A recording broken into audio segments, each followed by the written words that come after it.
Guys, my name is Debbie and I'm an intuitive reader as well as a medium here, and I'm here to give some type of messages from beyond. Hopefully this does help and resonate for whomever this is meant for. Let's get into it here. I'm burning a little bit of sage. It's struggling to extinguish itself here. I feel like taking this. I literally heard all that I could do. I gave it my all. To the very end, I never stopped loving you here.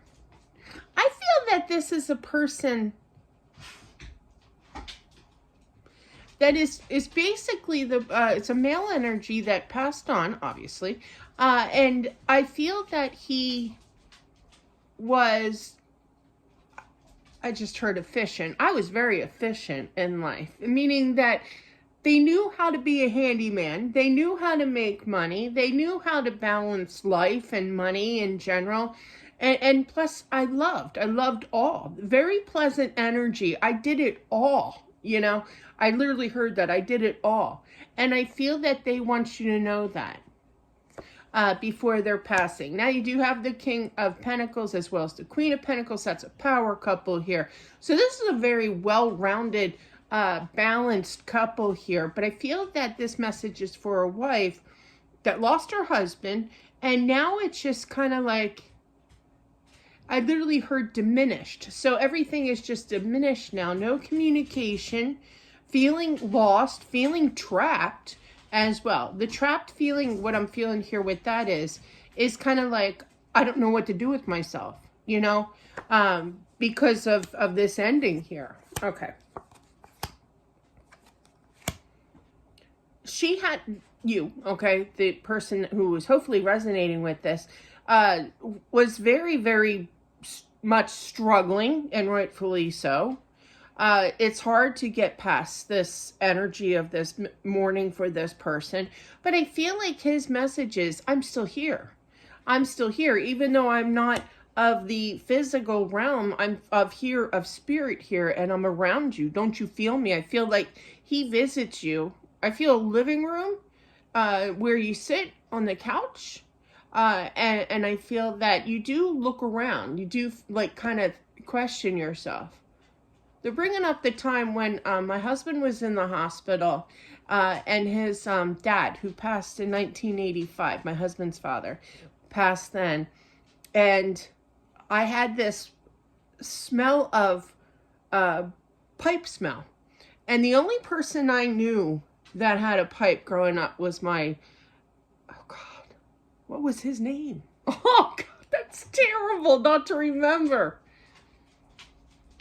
Oh, anyway, I had an uncle. He lived in the Jersey Shore, literally like beachfront area. And I remember that. I was like little when I met him. I only met him once.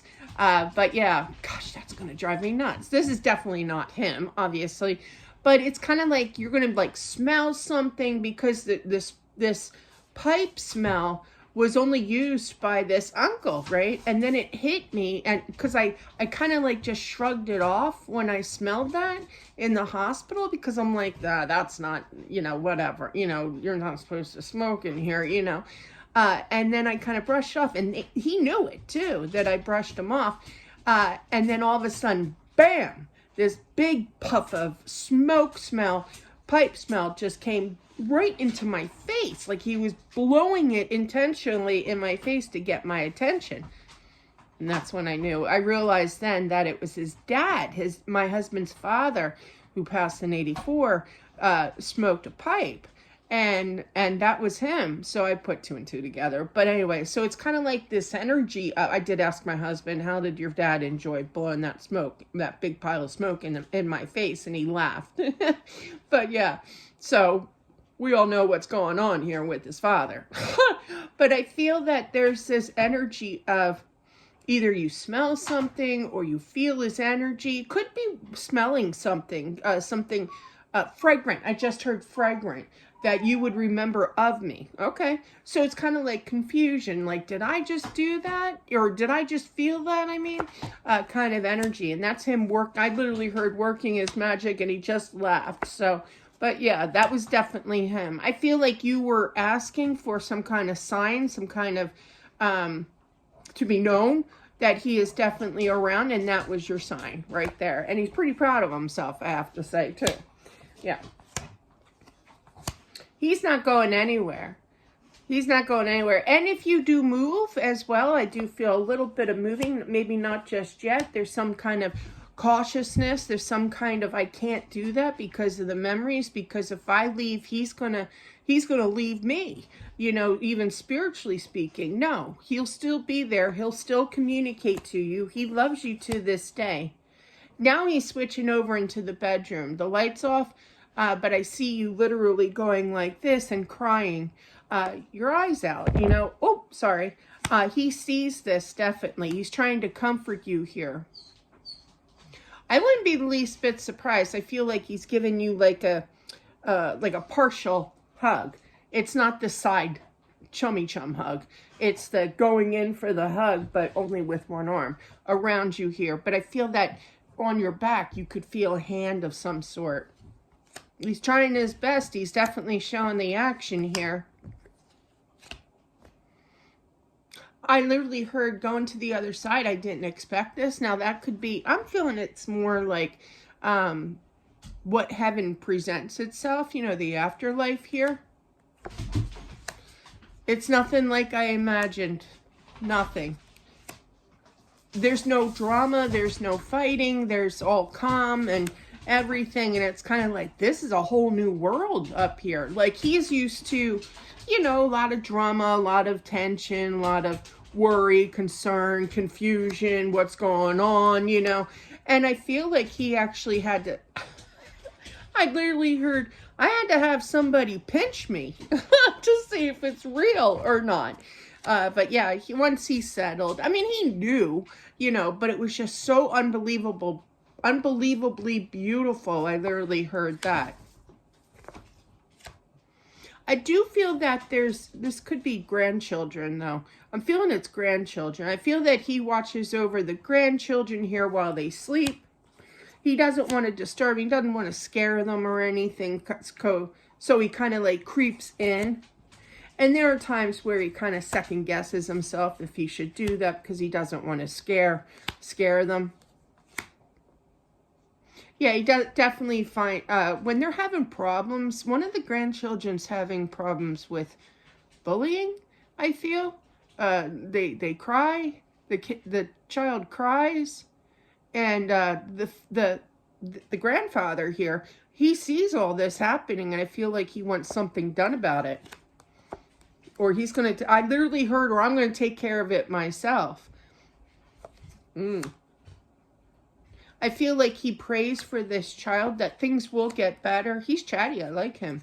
But yeah, I feel that it's a grandson that is getting bullied or something. But I do feel that, and I feel that the grandson here does talk to him, does believe that he is around.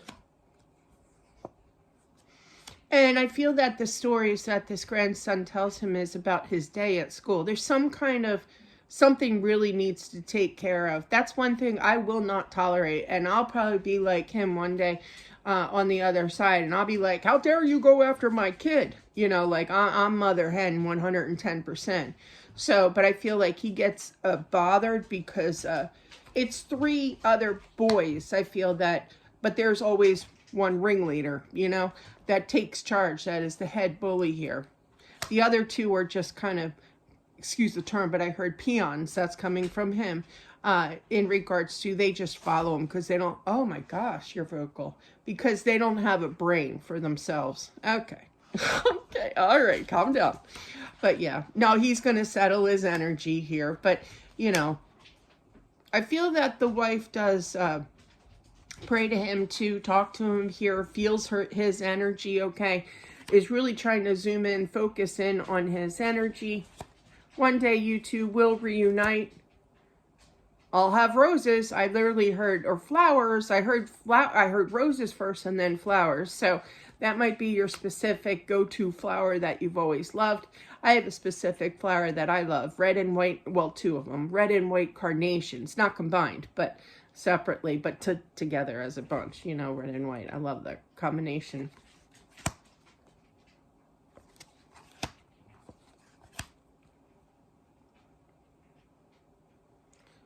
Somebody I feel like a family or a friend. I'm feeling it's more friend. They do say the darndest things. You know, I feel like their intentions are good.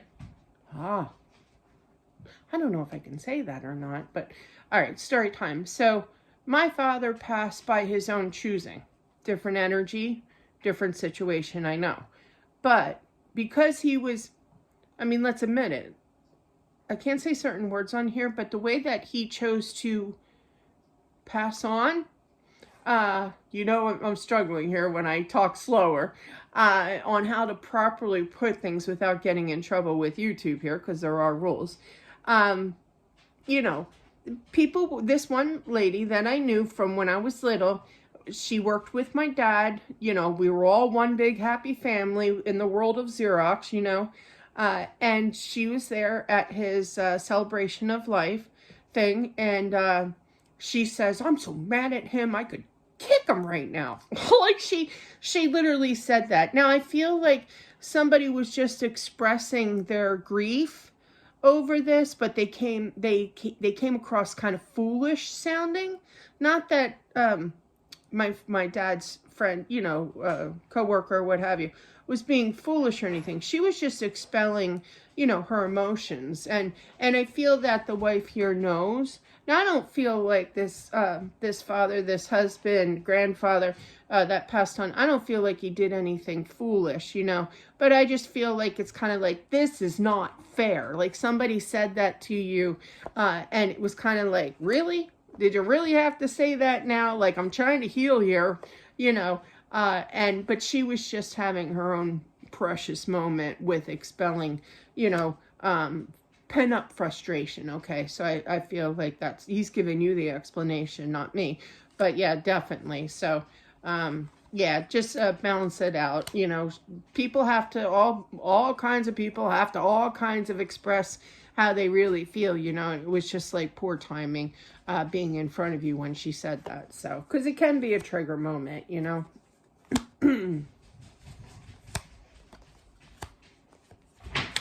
I feel that he wants you to eventually move on when you're ready. I feel like you're going to be fixing up a house as well. And I do feel that you're going to get another house. You're going to be successful here. And I feel like you're going to get little clues.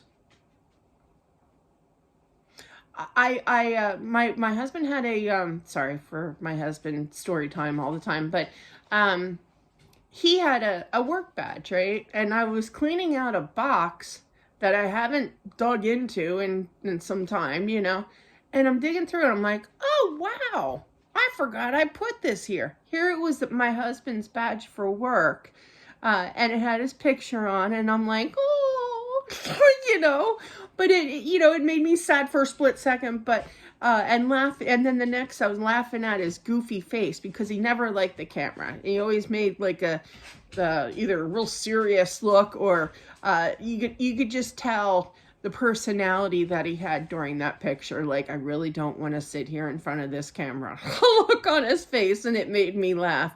But it also brought this extra love here as well. So, but I do feel that you're going to meet somebody. You're going to start talking to somebody if this hasn't taken place already. But I also feel in the same sense that you'll be getting signs around the house, like seeing, oh, that's where I was going. Sorry, I digressed. But yeah, it's kind of like, oh, you found your husband's work badge like Deb did, you know, or you'll see like 11:11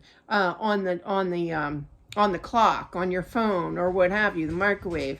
But little signs around the house. I literally heard around the house. So I feel like you're going to find something to give you clarification that he wants you to move as well, and to fix up the house and everything, and that you're doing a great job with it. You're going to be very, very successful. So 2 different messages from 5 cards. Not bad. But yeah, definitely that's what I have, guys. I hope that this helps. Thank you all for watching. I truly appreciate it. And I'll talk to you soon. Bye.